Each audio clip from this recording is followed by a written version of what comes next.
Embodied voice of Laura from Love and Oxygen.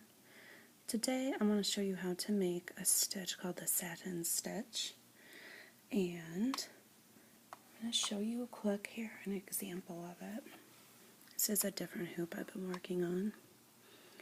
If you look close up here at this pink octagon, that is filled with the satin stitch, and so is this sort of honey colored octagon.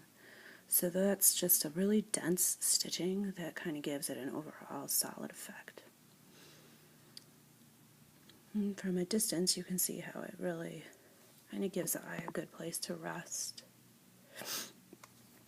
So to do the satin stitch, I'm going to show you on this hoop, and I'm going to put it right in here into this empty octagon.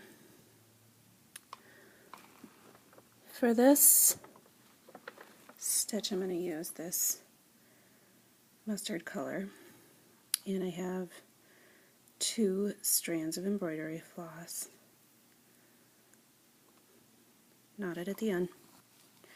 When I'm filling in a shape like this, what I like to do is mark the center with a little bit of a hole. And I bring my needle up here and then push it down in that hole. I'm always going to be aiming for that center spot. And then the thing about satin stitch is that to get the stitches to look even, you kind of have to dance around a little bit. So I'm actually going to come up over here now. I don't automatically right away line up those stitches next to each other. I kind of give myself a little bit of a structure.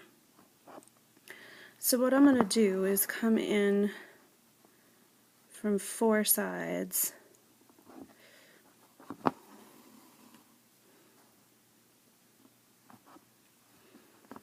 and then come in from the other 4 as well. So right now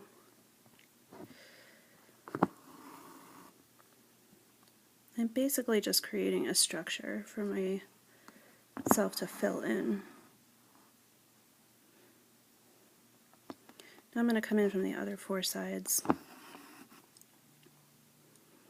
So when I'm filling a shape, I try to kind of look for the symmetry of the shape and find the middle of the shape, and then create this structure in a way that is symmetrical. Asymmetry will draw the eye, and sometimes you want to do that, but if you're looking for a really consistent effect of just kind of creating a solid area, what you want to strive for is symmetry. So now I have this little structure here, and you can see I just have 8 little areas that I could fill in. And so the next thing I'm going to do is I'm going to start stitching from the corners towards the center. At this point though, that center hole is getting a little snug with all the thread that's crammed in there. So I'm actually not going to go down at that center hole anymore. I'm just going to get up as close to it as I can and kind of go under it.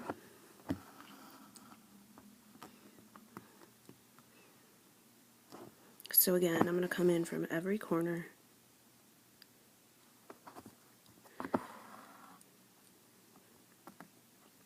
and try to do that in a way that is symmetrical and pleasing to the eye.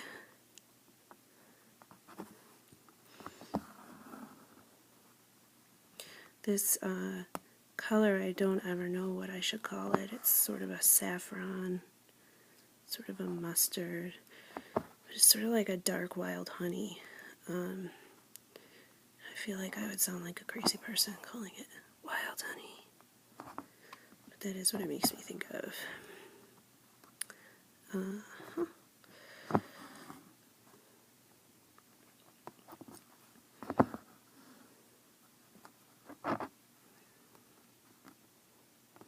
So now now I've hit almost all the corners here. I think I'm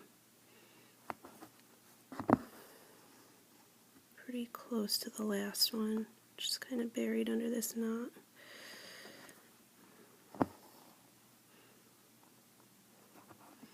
And so this is like a really good basis.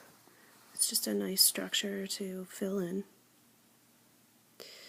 Oh, sorry. There you go. There's the